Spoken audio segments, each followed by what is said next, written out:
Masechet Yebamot, Daf Yud Dalet, on va commencer par Yud Gimel Amud Bet, à la troisième des grandes lignes. Tnan Hatam, Megillah Nikret, Behad Asar ou Bishnem Asar ou Bishlosha Asar ou Be'arba Asar ou Behamisha Asar, Lo Pachot Velo Yoter.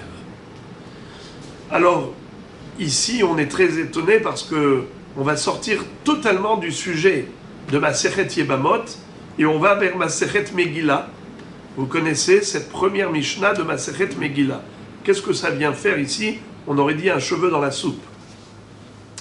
Eh bien, en fait, c'est le début d'un grand débat qui va avoir lieu entre Rabbi Yochanan et Rish Lakish. Et le débat va démarrer à partir de Masechet Megillah, mais ensuite ça va se raccrocher à Masechet Yebamot, précisément à notre Mishnah. Alors c'est pour cela que la Sugya commence avec ce qui peut paraître être du hors-sujet, mais finalement c'est relié directement à notre Mishnah. Tnan Hatam. Resh Lakish va citer cette Mishnah pour poser une question à Rabbi Yochanan.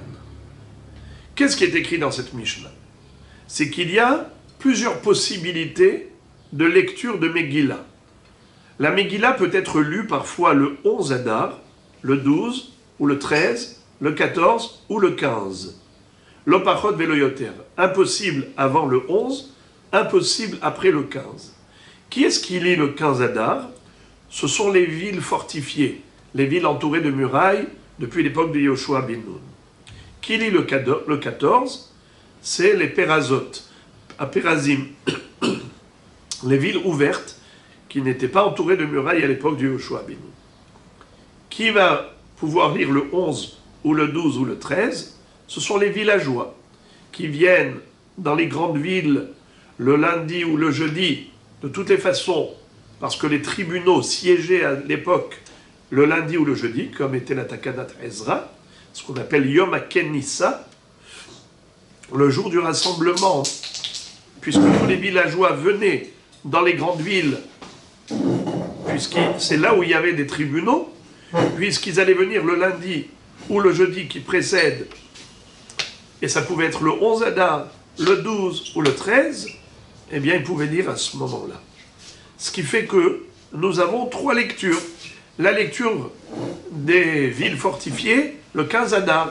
La lecture des Pérazot, le 14 Adar. Les villageois, ça peut être le 11, le 12, le 13. Alors ça fait bizarre, parce qu'on a plusieurs mouvements, plusieurs tendances dans le Ham Israël. Ceux qui lisent en cette date, ceux qui vont lire en cette date. Il y a un problème de Agudot. C'est ça le problème que va soulever Rish Lakish, c'est le fait que, normalement, on n'a pas le droit de scinder la communauté juive. Il ne faut pas que la Torah paraisse comme deux Torotes. La Torah de cette partie du peuple et la Torah de cette partie du peuple. Deux pratiques différentes. Alors on va lire. Tnan Hatam. On a appris là-bas dans Masechet Megillah. Megillah Nikret. La Megillah peut être lue Behad Asar, ou Bishnem Asar, ou Bishlosha Asar, ou Be'arba Asar, ou Bahamisha Asar, Lo Pachot Velo Yoter. Amarle Rish Lakish le Rabbi Yochanan, Ikre Kan, Lotit Godedu. Qu'est-ce que ça veut dire? Nous avons un pasouk dans Parashat Re'eh à propos de l'interdiction de s'infliger des blessures. L'interdiction de marquer des signes de deuil excessif. Quand quelqu'un est décédé, il est écrit Lo tidgodedu, bani matem lachem elokechem, lo tidgodedu, velo tasimu kokha ben einechem lamet. Ce verbe Lo tidgodedu, nous dit Rish Lakish, ça fait allusion au terme Aguda. Aguda, ça veut dire un groupe. Lo te'asu agudot. La Torah nous interdit de former des groupes. Certains pratiquent la Torah comme ça, d'autres pratiquent la Torah autrement. Non, l'oterasu agudot. Et de ce fait, comment se fait-il que les Hachamim aient dit que la Megillat Esther, chacun va lire à une autre date? Les Mukafim, les Perazim, les Kfarim, Mazé. Ikrekan, Lotidgodedu, Loteasu, Agudot, Agudot. On va contrevenir à ce pasouk qui nous interdit de nous séparer et nous diviser en plusieurs groupes. C'est pas une division, c'est un état de fait que c'est marqué dans la Megillah. Oui, mais la question elle est sur les Chachamim de l'époque de la Megillah, comment est-ce qu'ils ont institué d'une telle manière à ce que le résultat est contre la Torah, à l'encontre de la Torah. Alors comment les Hachamim de la Megillat Esther qui ont institué Kemaroni les Dorot, ils l'ont institué de telle manière à ce que l'on dise aux villes fortifiées, vous faites à ce moment-là, vous allez faire, vous les Pérazim à ce moment-là, les villageois à ce moment-là, mais comment les Hachamim ont été à l'encontre de la Torah qui dit Lotid Godedu. Et maintenant la Gemara va ouvrir une parenthèse en disant Hay Lotid Godedu, mi ba'el le goufé. Je comprends pas. Pourquoi tu dis que l'otid godedou, ça vient interdire la scission et la fracture sociale? Que chaque mouvement ait une autre pratique de Torah. Mais on ne parle pas de ça. Dans la Torah, on parle du mort. Que si jamais il y a un proche parent qui est décédé, alors on n'a pas le droit de s'infliger des blessures dans notre corps pour marquer des signes de deuil. C'est assour. Bani matem lachem elokechem, lotit godedu, velotasimu korha ben einechem lamet.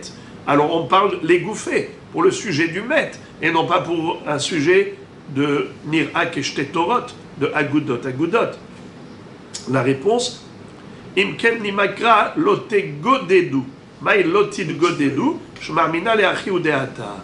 Si la Torah n'avait qu'une seule intention, juste de nous interdire, de nous infliger des blessures pour un mort, alors elle aurait dit lote godedu, la chante gedida. Gedida, ça veut dire se faire des blessures.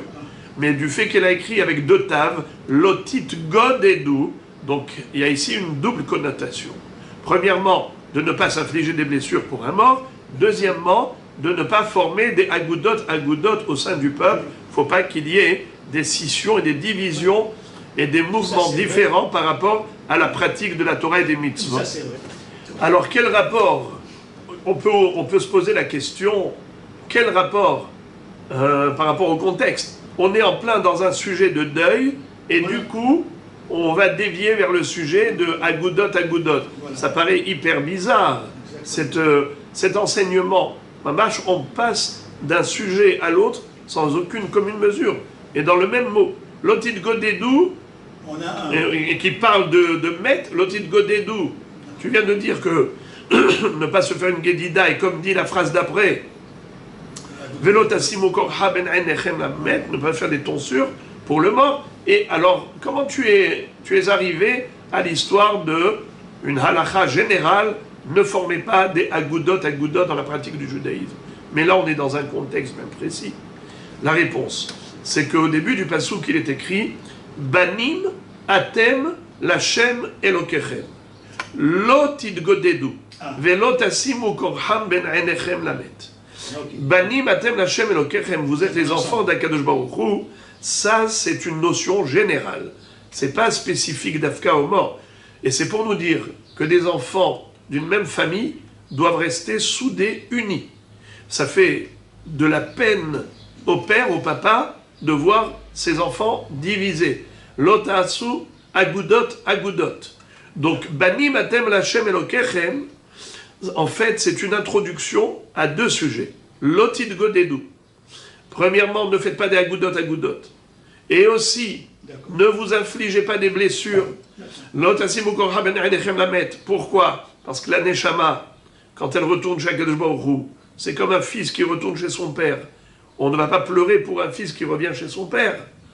Également, comme dit le Hinour, vous êtes des gens qui représentaient Dieu sur terre. Bani matem lachem elokechem. Vous devez avoir un comportement digne et aussi une apparence qui représente le niveau princier qui est le vôtre. Vous êtes des princes, Bani matem lachem elokechem. Vous êtes les enfants d'Akadosh Baruch Hu, alors vous ne pouvez pas vous comporter n'importe comment. Vous ne devez pas vous enlaidir en faisant des blessures et des tonsures sur votre corps. C'est clair. Shema Mina. Alors, la Gemara, toujours dans le cadre de cette parenthèse, elle pose la question, elle dit, je ne comprends pas, Ve'ima kule lehachi ou de'ata, c'est-à-dire, si déjà, tu me dis que l'otid godedu, ça fait allusion à agudot, pourquoi ne dirait-on pas que ça ne parle que de cela? Pourquoi est-ce que tu me dis qu'il y a une double connotation dans ce verbe? L'otid godedu, c'est premièrement l'ote godedu, et velo ta'asu agudot. Ça veut dire ne pas se faire des blessures pour le mort, mais si ce n'était que cela, la Torah aurait écrit l'ote godedu, gedida, mais s'il a écrit l'otit godedu, c'est aussi de ne pas se diviser en plusieurs groupes.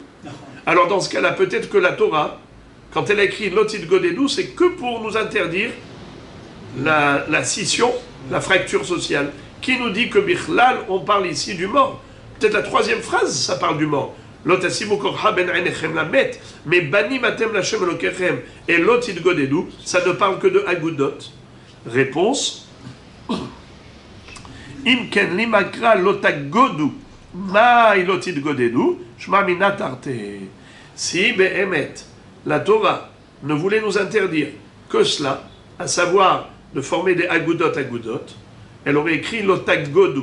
Si elle a écrit l'otit godedu, c'est pour faire allusion aux deux interdictions, de s'infliger des blessures comme signe de deuil pour le mort, et aussi de ne pas former des groupes et des mouvements différents au sein du judaïsme. Du fait qu'on n'ait pas dit l'otagodu, on a dit l'otit godedu avec deux tab et deux dalet, et bien de là on a déduit la double connotation. Et là on ferme la parenthèse. Voilà donc le point de chute, à savoir, quelle est la question qu'a posée Rish Lakish à Rabbi Yochanan? Comment se fait-il que les Hachamim, quand ils ont institué la Megillat Esther, ils l'ont institué de telle manière à ce que chacun va lire à une autre date? Les villes fortifiées le 15, les villes ouvertes le 14, les villageois le 11 ou le 12 ou le 13. Comment c'est possible? Mais pourtant, on a une mitzvah de la Torah, une interdiction de la Torah de se séparer en différents mouvements, en différents courants. Il faut que tout le peuple juif accomplisse la même Torah. D'accord. Alors, Rabbi Yochanan va rétorquer en disant Amarle, Ad kan lo shanita, makom shenahagu la'asot melacha be'arve psachim, Ad hatzot rosim, makom shenahagu shelo la'asot en rosim. Rabbi Yochanan tourne au ridicule la question de Rish Lakish en disant mais pourquoi tu as attendu jusqu'à présent pour poser la question, jusqu'à Masechet Megillah, mais tu aurais dû la poser déjà depuis Masechet Psachim, puisque dans l'ordre des Mishnayot, dans Seder Moed, Psachim, c'est bien avant Megillah. Alors pourquoi tu n'as pas posé cette question déjà quand tu es arrivé à la Mishnah, dans Masechet Psachim d'Afnoun, où il est écrit Makom shenahagu la'asot melacha be'arve psachim ad hatzot osim. Makom shenahagu shelo la'asot en osim. C'est-à-dire, on le sait que le 14 Nissan, veille de Pessah, on n'a pas le droit de travailler depuis Hatzot. Mais avant Hatzot, depuis le lever du jour jusqu'à Hatzot, ça dépend des minhagim.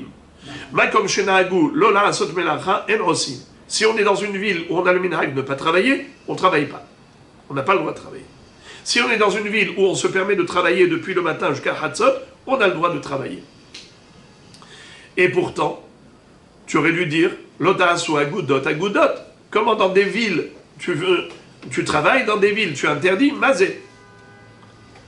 Alors, pourquoi tu n'as pas posé cette question? Alors, Rish Lakish répond à Yohanan Amarle, Amin alach anna isura. דאמר רב שמן בר אבא אמר רב יוחנן לקיים את ימי הפורים בזמניהם. זמנים הרבה תקנו להם חכמים. ואת אמרת לי מנהגה. Il lui a dit, comment tu compares une halakha à un minhag? Moi, je te pose la question par rapport à la Megillat Esther, parce que Megillat Esther, c'est une halakha. C'est comme ça que ça a été institué depuis que Mordechai et Esther et le Sanhedrin à cette époque avaient institué l'obligation de lire la Megillah. Ils avaient dit les Kayem et Yemei Apurim ha'ele bizmanehem. Zman, zmanam, zmanehem. De là, on a l'allusion à toutes ces dates-là. Ça a été institué ainsi depuis le début. Zmanim harbe tiknu lahem. Mais c'est ça ma question. Comment se fait-il que ils ont fixé une halakha de zmanim harbe en fonction de là où on habite? Mais ça va à l'encontre de l'interdiction de la Torah de former des courants et des mouvements différents. L'otarasu agudot. Agudot, on ne doit pas accomplir la Torah différemment en fonction du groupe auquel on appartient. Mazé. Mais par contre, Psahim, pourquoi je ne t'ai pas posé la question? Parce que là-bas, c'est juste un minhag. Alors, il y a des villes qui ont un minhag blanc, dans le minhag, ils ont le minhag noir. Ça ne me dérange pas, les minhagim. Ce qui me dérange, c'est tout ce qui est halachique. Comment peut-on avoir une halakha différente en fonction de la ville dans laquelle on habite? Alors Rabbi Yochanan rétorque et lui dit Ve'atam lam isura havia. Ah bon, là-bas il n'y a pas aussi une mahloket à propos de la halakha? Ve'atnan balaila bet shamay osrin ou bet hillel matirin. Là-bas dans Masechet Psachim, dans Makom Shenahagu, il y a une Mishnah dans le Daf Nunhe où on retrouve une mahloket entre Bet Shammai et Bet Hillel. Bet Shammai interdisent de travailler déjà depuis la nuit. Oui. Ça veut dire le 13 au soir, la nuit d'Abdikat Hametz. Ça veut dire que pendant les 24 heures, selon Bet Shammai, c'est assaut de travailler. C'est un minhag. Non, eux ils interdisent mamash, mitzad issur, pas mitzad minhag. Oui. Pour Bet Shammai, il faut voir là-bas la Gemara, quelles sont les raisons de Bet Shammai, mais en tout cas, Bet Shammai, ils interdisent formellement de travailler pendant les 24 heures qui précèdent Pessah. Depuis le 13 au soir jusqu'au 14 au soir, ils interdisent ces 24 heures. Et ce n'est pas juste un minhag. Tandis que Bet Hillel disent que ce qui est interdit, c'est que depuis Hatzot, de la journée du 14 Nissan. Et tu vois donc, on a ici des courants. Il y a des juifs qui vont faire comme Bet Shammai, il y a des juifs qui vont faire comme Bet Hillel. Et pourtant, c'est agudot, agudot. C'est là où tu aurais dû poser la question. Pourquoi tu ne t'es pas posé cette question? Tu as attendu Masechet Megillah, au lieu de poser par rapport à Masechet Psachim. Amarle, Hatam, Haroe Omer, Melacha ou Delitle. Là-bas, ça ne me dérangeait pas plus que ça. Pourquoi? Parce que Bet Shammai disent qu'on n'a pas le droit de travailler depuis la veille.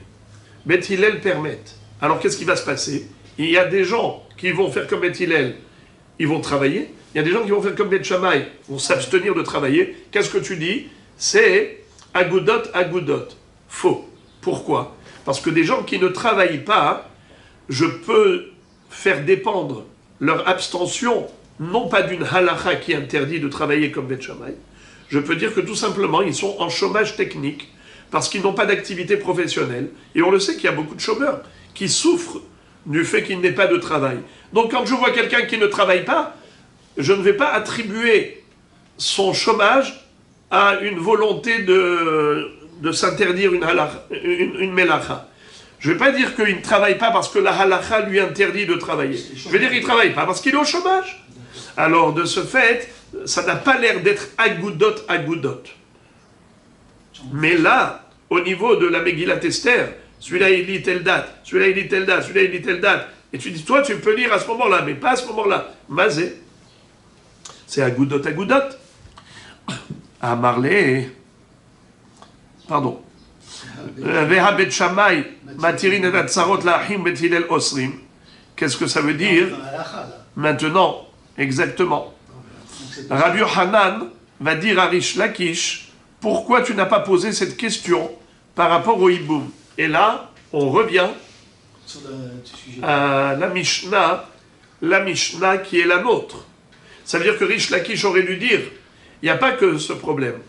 Il y a le problème de la scission du peuple juif, pas seulement par rapport à la Megillat Esther, mais aussi par rapport à au hiboum. D'après Bet Shammai, on a vu dans la Mishnah que Tsarat Erva Moteret.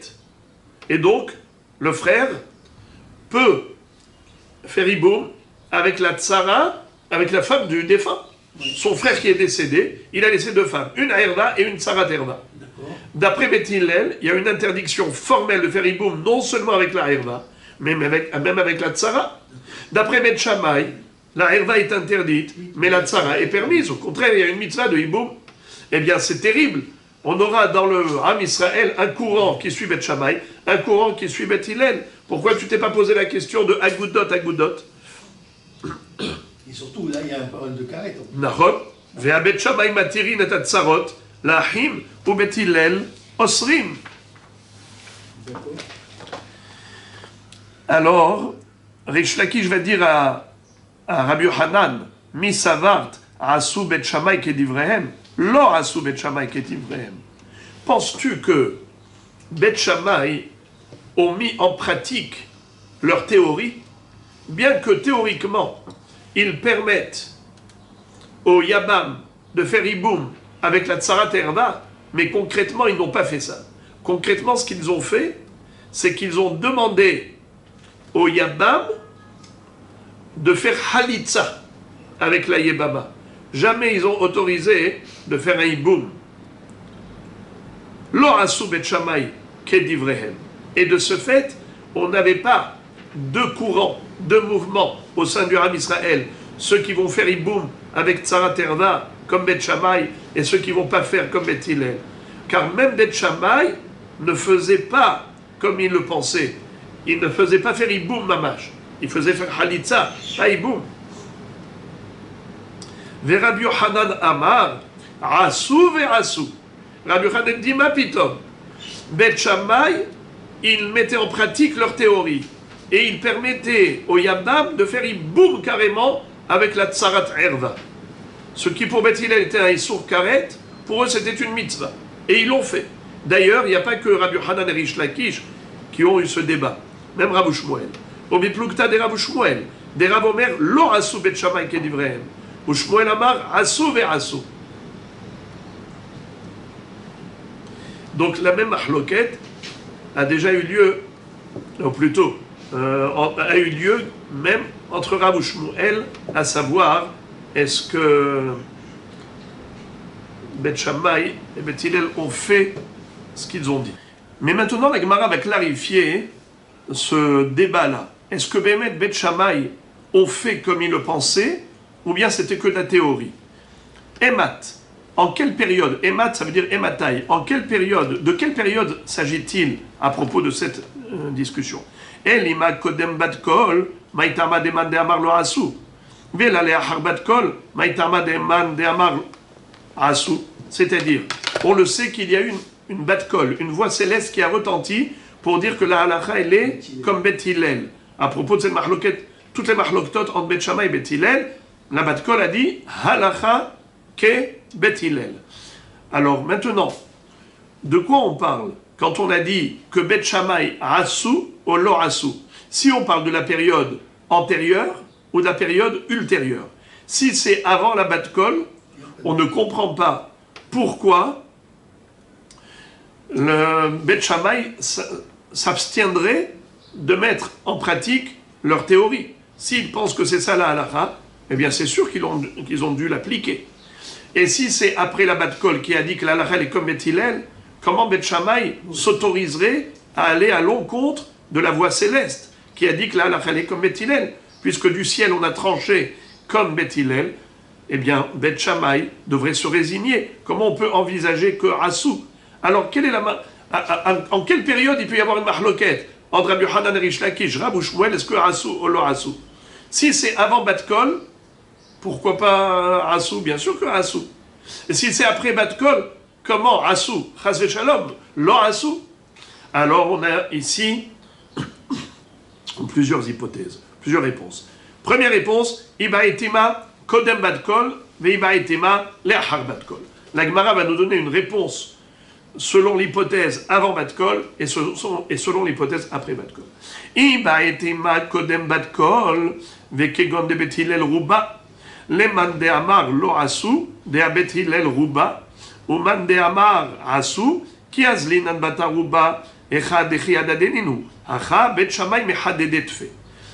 Selon l'hypothèse de avant Bet Kol. Celui qui dit que Bet Shammai Asou Kedivrehem, c'est normal. Pourquoi pas? Mais, excusez-moi, il s'agit de avant Bet Kol. Seulement, Bet Hillel était plus nombreux que Bet Shammai.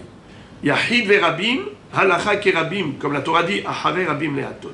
Donc celui qui dit Lo Asou, parce qu'ils ont suivi Bet Hillel, parce que Bet Shammai, même s'ils pensaient autrement, mais à un moment donné, ils doivent se résigner et accepter et admettre que la halacha va être tranchée comme Bet Hillel, puisque la Torah nous dit qu'il faut suivre le Rabim, et Bet Hillel était plus nombreux que Bet Shammai.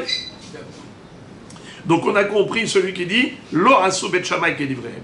Mais celui qui dit Asou Kedivrehem, comment ça se fait? Pourtant, Bet Hillel était Rabim. Réponse, c'est que Bet Shammai savait que eux, ils étaient plus pointus que Bet Hillel. Ils étaient plus intelligents. Mais Hadédé fait. Et de ce fait, même si Bet Hillel sont plus nombreux, mais quand est-ce qu'on va d'après le Rabim? C'est que si on a un safek, est-ce qu'on a raison ou pas? Mais quand on est certain, sûr et certain, sans aucun doute, et on a toutes les démonstrations et toutes les preuves, alors on n'est pas obligé de suivre le Rabim. Ça, c'est la première réponse d'Agmara. Iba et Tima, les Harbat Kol. Selon la seconde hypothèse, que Be'emet, la Mahloket, est-ce que Asou ou Lo Asou, c'est après la Bat Kol.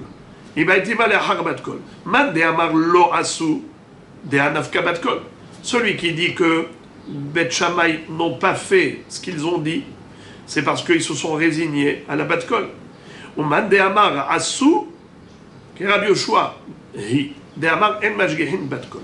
Celui qui pense que même après la Bat Kol, Bet Shammai ont appliqué leur propre opinion, bien que la Bat Kol ait dit que la halakha est comme Bet Hillel, parce qu'ils pensent comme Rabbi Yoshua.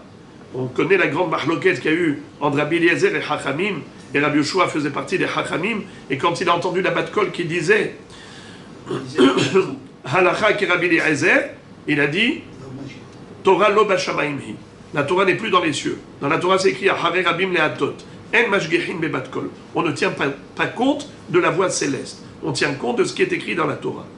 Et Tosfot pose la question ici en disant alors, comment ça se fait que nous, on est posé que la halakha comme Bet Hillel, pourtant en mashgehin be Bat Kol. Tosfot disent que là-bas, la Bat Kol, elle a retenti que pour faire plaisir à Rabbi Eliezer, qui a sollicité le ciel. Rabbi Eliezer a dit au Chachamim, im halakha kemoti min hashamayim yochichu. Donc cette Bat Kol, c'était juste pour lui faire plaisir.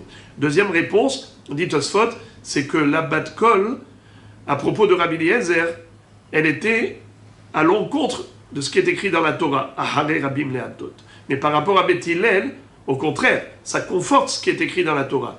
Vu que Bet Hillel était plus nombreux que Bet Shammai, bien que Bet Shammai était plus intelligent, plus fort, mais étant donné que Bet Hillel était Anavim, Anav, et que Akadosh Baruch Hu a conforté l'opinion de Bet Hillel, eh bien, puisque la Bat Kol soutient et corrobore la règle qui est écrite dans la Torah, Ahare Rabim lehatot, dans ce cas, en effet, on suit la Bat Kol et on est posé que la halakha toujours comme Bet Hillel. Mais Bet Shammai eux-mêmes, ils pensaient que En mashgehin be Bat Kol, et c'est pour ça que Asou. Encore, Man de Amar Asou Karinan Kan Lotit Godedu Lota Asou Agudot Agudot. Alors la question maintenant revient à la case départ. Rish Lakish, il a raison. Si on dit que Bet Shammai ont fait comme ils ont pensé, comment va-t-on régler le problème de Agudot Agudot? Si Bet Hillel disait interdit de faire Iboum avec la Tsarat Erva, Bet Shammai disait permis et ils ont fait faire comme ils le pensaient, alors dans ce cas-là, on a un problème de Agudot Agudot. Amar Abaye, ki amrinan lotit godedu, kegon shte bate dinim be'ira hat, halalu morim kedivre Bet Shammai, ve'halalu morim kedivre Bet Hillel, aval shte bate dinim mishte ayarot litlan ba. Abaye répond, quand est-ce qu'il y a un problème de Agudot Agudot? C'est seulement si c'est dans la même ville, qu'on a un Beddin qui est posé comme Bet Shammai, un Beddin qui est posé comme Bet Hillel. Là, on a un problème de Agoudot. Tandis que si on est dans deux villes différentes, il n'y a pas de problème.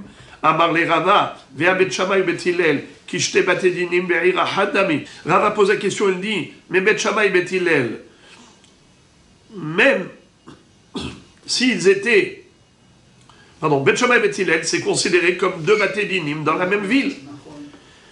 Le Ritba explique que Bet Shammai Bet Hillel, dans la même ville, même si Bet Shammai n'allait pas enseigner contrairement à Bet Hillel, mais le fait que Bet Shammai eux-mêmes, ils mettaient en pratique pour eux-mêmes la halacha différemment de Bet Hillel, il a pratiqué comme eux le pensaient, eh bien c'est considéré comme deux Batedinim dans la même ville.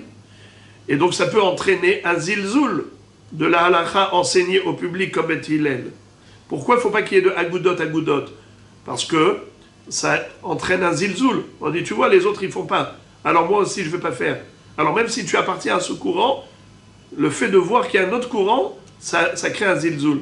Eh bien pareil, Bet Shammai, Bet Hillel, c'est comme ça que le Ritba explique.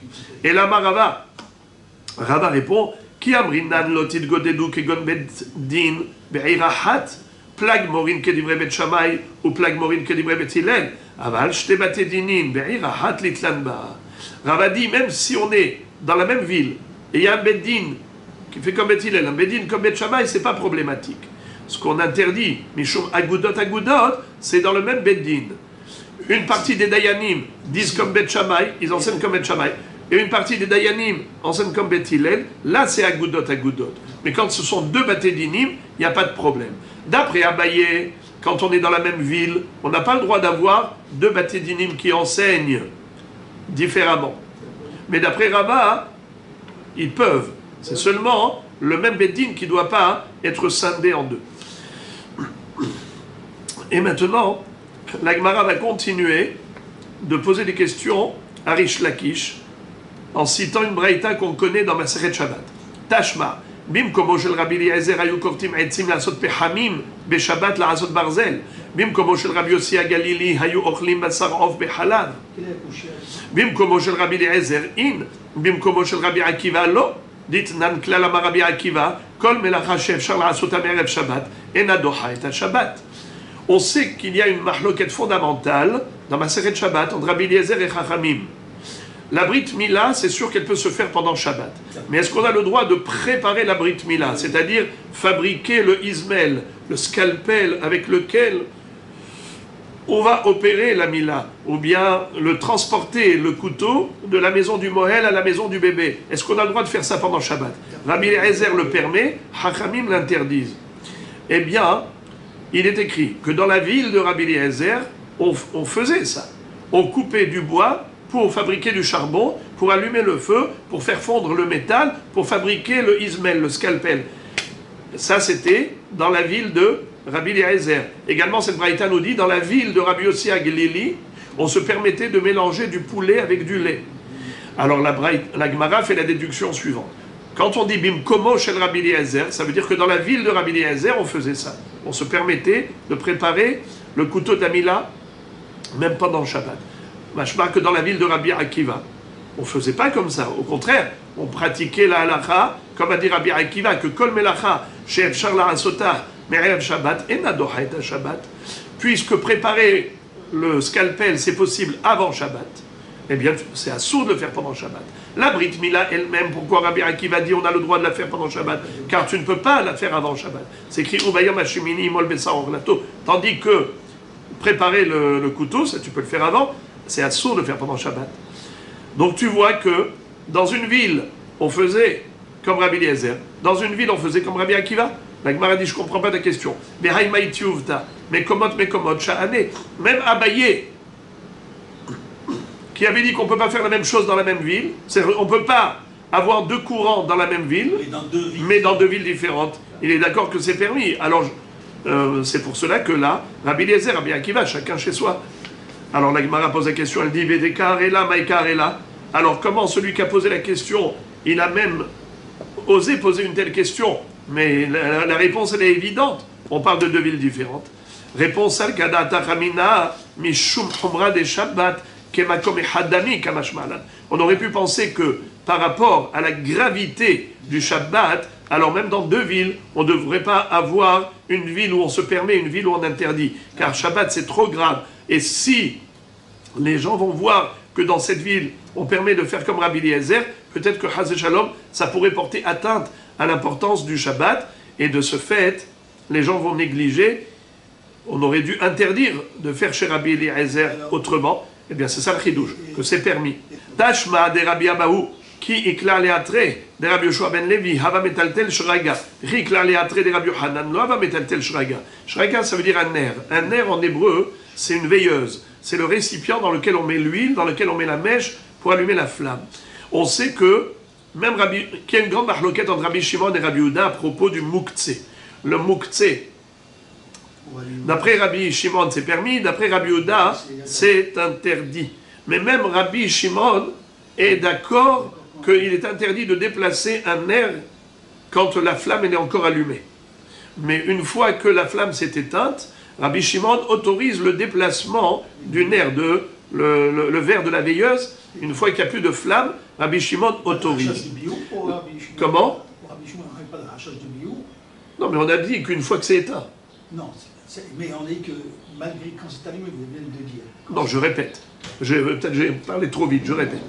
Si le nerf est allumé, oui, tout le monde est d'accord que c'est assourd de déplacer, même Rabbi Shimon. Si le nerf est éteint, alors à ce moment-là, c'est-à-dire le nerf s'est éteint pendant Shabbat, Rabbi Yehuda l'interdit, Migodé de Ketsa de Nashmashot de Ketsa Koulé Yoma, pour Rabbi Shimon, c'est moutard de déplacer une fois que c'est éteint.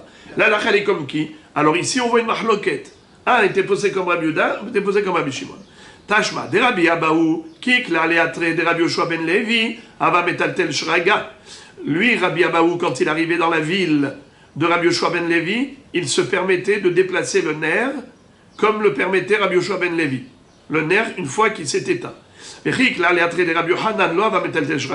quand il venait dans la ville de Rabbi Yohanan, où Rabbi Yohanan interdisait de déplacer le nerf, eh bien, lui aussi, il s'abstenait de déplacer le nerf. La Gemara dit, je ne comprends pas ta question, mais Rabbi Yohanan, il était dans une ville, Rabbi Yoshua ben Levi dans une autre ville, donc aucun rapport. On a déjà dit que dans deux villes différentes c'est permis, et là c'est pas un Issour de Horaïta pour dire que Shabbat c'est très grave. Ici c'est Issour de Rabbanan, Mouktsé. On ne peut pas donner la même réponse qu'avant. Anan Achika Amrinan. Le sens de la question était le suivant. Rabbi Abahu echi avid achi, acha hachi, vechi avid hacha hachi. Rabbi Abahu lui-même, comment est-ce qu'ici il faisait blanc, ici il faisait noir? C'est ça la question. Réponse, Rabbi Abahu que Rabbi Yoshua ben Levi svirale. Mais Rabbi Abahu, dans le principe, il pensait comme Rabbi Yoshua ben Levi, qui autorise, comme Rabbi Shimon, de déplacer le nerf après son extinction. Lui, personnellement, c'était ça son psak halacha. Comme Rabbi Yoshua ben Levi. Seulement, Bechimikla, les attraits de Rabbi Yohanan, l'homme metaltel mishum kevodo de Rabbi Yohanan. Mais quand il arrivait dans la ville de Rabbi Yohanan, sachant que Rabbi Yohanan interdisait, alors, par kavod, pour Rabbi Yohanan, il s'abstenait. La Gemara dit, vaïka shama'a, mais le shamash, lui, ne connaît pas tous les cheshbonot de Rabbi Abahu. Donc, devant Rabbi Yoshua ben Levi, devant Rabbi Yohanan, il aurait pu déplacer le nerf. Réponse des modales et les shama'a. Évidemment, il avait informé le shamash et il a averti. Il lui a dit, écoute, maintenant on va rentrer chez Rabbi Yohanan, surtout, dans cette ville, tu ne vas pas faire quelque chose qui est contraire à la vie durable de la ville. Alors maintenant, la Gemara revient à ce sujet-là, à savoir que Bet Shammai et Bet Hillel étaient en mahloket à propos de Yiboum. Tashma, on a appris dans la Mishnah, la nôtre, Afal Piche Elu Osrim Velu Matirim, bien que Bet Hillel interdisait le Yiboum avec la Tzarat Erva, mais Elu Matirim Bet Shammai autorisait, Lo Nimnero Bet Shammai Minisanashim mi Bet Hillel, Velo Bet Hillel mi Bet Shammai. Ils ne sont pas pour autant empêchés de se marier entre eux. À savoir que Bet Shammai et Bet Hillel avaient des mariages entre eux. Nahon, la Gemara va poser une question très forte. Elle va dire, Iamar Bishlama Mishumach. Lo asu. Si encore tu me dis que Bet Shammai, bien que dans la théorie, il pensait que c'était permis de faire Iboum avec la Tsarat Erva, mais concrètement, ils ne l'ont pas mis en pratique. Donc ils n'ont pas appliqué leur halakha. Lo asu. Je peux comprendre que pour ça que Beth Hillel pouvait se permettre d'épouser des enfants de Beth Shammai, car il n'y avait aucun problème, puisque Beth Shammai n'a jamais permis de Iboum avec une Tsarat Erva. Et là, il y a Mart Asou, mais si tu me dis que oui, ils ont mis en pratique leur opinion, à savoir qu'ils ont permis concrètement de faire Iboum avec des Tsarot Erva, comment Beth Shammai et Beth Hillel ne se sont pas abstenus de se marier les uns avec les autres.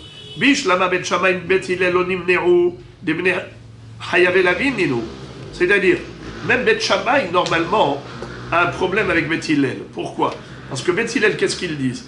Ils disent que, de la même façon qu'on ne peut pas faire Iboum avec la Erva, ainsi on ne peut pas faire Iboum avec la Tsarat Erva. Mais pas seulement qu'on ne fait pas Iboum, mais même Halitza, ce n'est pas la peine. Potro Tsaroten mina Iboum, mina Halitza. Si on dit que la femme n'a pas besoin de Halitza, ça veut dire qu'elle peut aller se remarier avec quelqu'un d'autre sans aucun problème. Mais Beth Shammai, quand ils disent que oui, il faut faire Iboum avec la Tsarat Erva, si jamais le Yabam refuse de faire Iboum, qu'est-ce qu'il va faire? Il va faire Halitza. Alors maintenant, regardez, cette femme, si elle veut aller se remarier avec quelqu'un d'autre, parce que son Yabam ne veut pas faire Iboum avec elle, d'après Beth Shammai et d'après Beth Hillel, cette femme, elle peut aller se remarier? D'après Beth Hillel, elle peut aller se remarier même sans Halitza. D'après Beth Shammai, elle n'a pas le droit d'aller se remarier. Pourquoi? Parce que dans l'absolu, elle doit faire Iboum. Et si elle doit faire Iboum, elle ne peut pas se remarier avec quelqu'un d'autre sans Halitza. Il y a une interdiction. C'est un lave. L'otiye eshet amet ahutza le ishzad. Yebama yavo alea. Alors cette femme-là, pour Beth Hillel, elle est autorisée d'aller se remarier, même sans Halitza. Pour Beth Shammai, il y a une interdiction formelle d'aller se remarier avec un étranger sans Halitza. Alors la Gemara dit, même si pour Beth Shammai, Beth Hillel a autorisé ce qui était interdit, mais c'est interdit qui s'appelle lave. Et on sait que un enfant qui est né d'une relation qui était frappée d'interdiction par un lave, l'enfant n'est pas mamzer. Alors je peux comprendre pourquoi Beth Shammai s'est permis de se marier avec des enfants de Beth Hillel. Bishlama Beth Shammai mi Beth Hillel onimneu debne hayav elavininu. Les enfants ne sont pas mamzerim, car même si il fallait faire Halitza et ils n'ont pas fait Halitza, pour Beth Shammai, les enfants ne sont pas mamzerim parce qu'ils sont issus d'une union qui est frappée d'interdiction, qui s'appelle lave, c'est un lota'ase. Et la Beth Hillel mi Beth Shammai amaïlonim neru. Mais comment Beth Hillel a pu épouser? C'est-à-dire, les enfants de Beth Hillel ont pu se marier avec des enfants de Beth Shammai, mais bne hayav kritot mamzerim ninu. Mais des enfants qui sont issus de hayav karet sont mamzer. Et si c'est mamzer, il y a issour de se marier avec un mamzer. Puisque les enfants qui sont nés de Iboum avec une Tsarat Erva que Beth Shammai autorise, pour Beth Hillel, ce sont des mamzerim, puisque c'est hayav karet. Et si tu vas me dire que pour Beth Hillel, même des enfants issus de hayav karet ne sont pas mamzer, car on verra plus tard qu'il y a quelqu'un qui dit que les mamzerim, c'est que des enfants qui sont issus de hayav mitot beddin, que si la relation, elle était frappée d'une peine capitale. C'est-à-dire que la Torah dit que quelqu'un qui a une relation avec cette femme, il sera sanctionné par une mort terrestre. Le tribunal va l'exécuter. Alors là, ça s'appelle mamzer. Mais s'il n'y a pas de peine capitale, il n'y a pas de mitad beddin, c'est juste mitad bidei shamayim, c'est juste un karet qui est une mort céleste. Dans ce cas-là, un enfant qui va naître d'une telle relation interdite n'est tout de même pas mamzer. Tu ne peux pas répondre ainsi. Parce que la tsarat erva, c'est que karet, c'est pas mitad beddin. Et si tu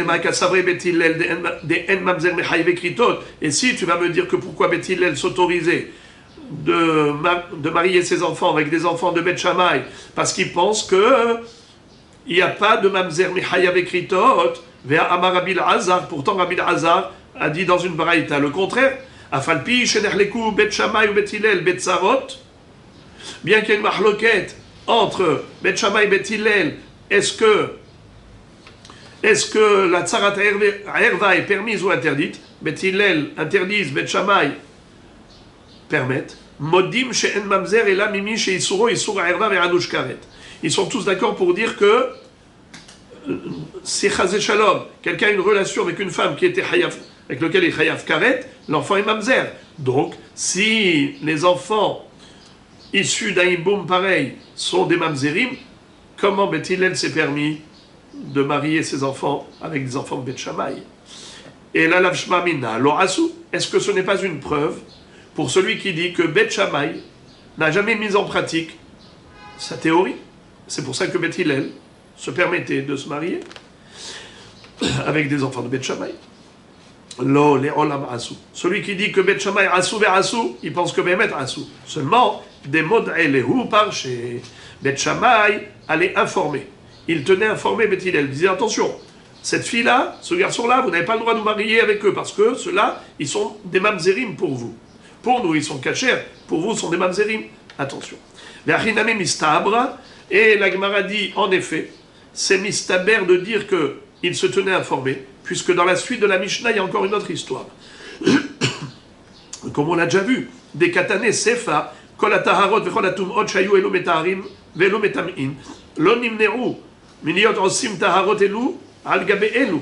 On a vu dans notre Mishnah que de la même façon que Bet Shammai et Bet Hillel se mariaient ensemble, eh bien, ils s'empruntaient également des ustensiles, bien qu'il y a beaucoup de mahloket entre Bet Shammai et Bet Hillel à propos de Tum'a et Tahara.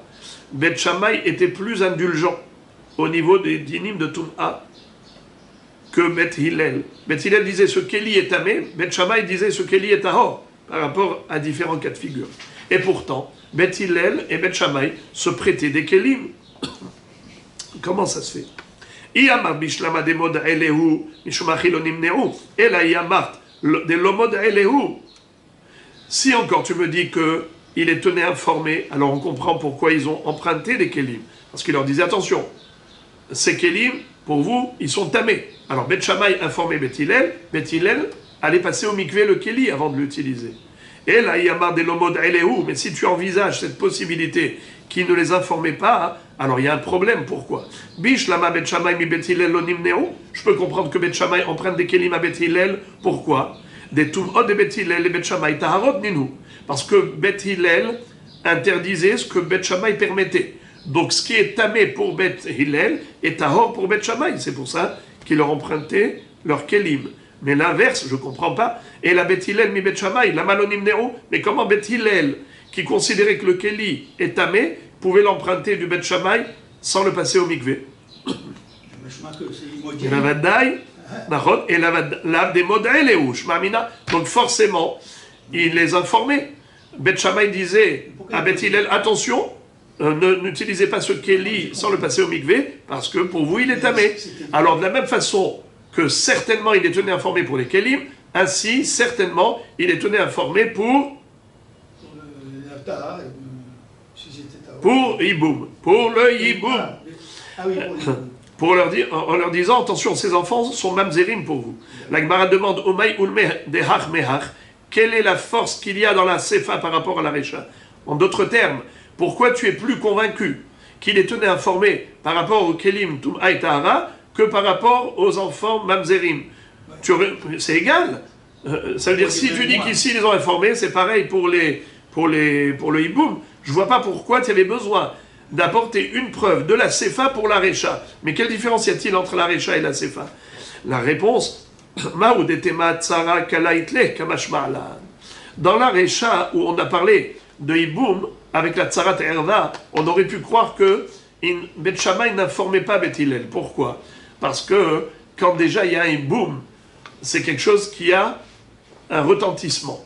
Il y a des échos, il y a des rumeurs. Tout le monde le sait. Alors on aurait pu penser que dans ce cas-là, Bet Shammai n'avait pas besoin d'informer Bet Hillel pour leur dire attention, ces enfants ils sont issus d'un hiboum qui est interdit selon vous, et donc les enfants sont mamzerim. Pourquoi? Parce qu'il y a un kala Kala en araméen, ça veut dire kol en hébreu. Il y a un kol, il y a des rumeurs. C'est seulement par rapport au kelim où il n'y a pas de rumeur. Comment tu peux savoir si le keli, il est tamé au tahor? Tu es obligé de le tenir informé. Eh bien, c'est ça le chidouche. Que c'est pas seulement pour les kelim qu'il les informait, même pour les mamzerim, il les informait.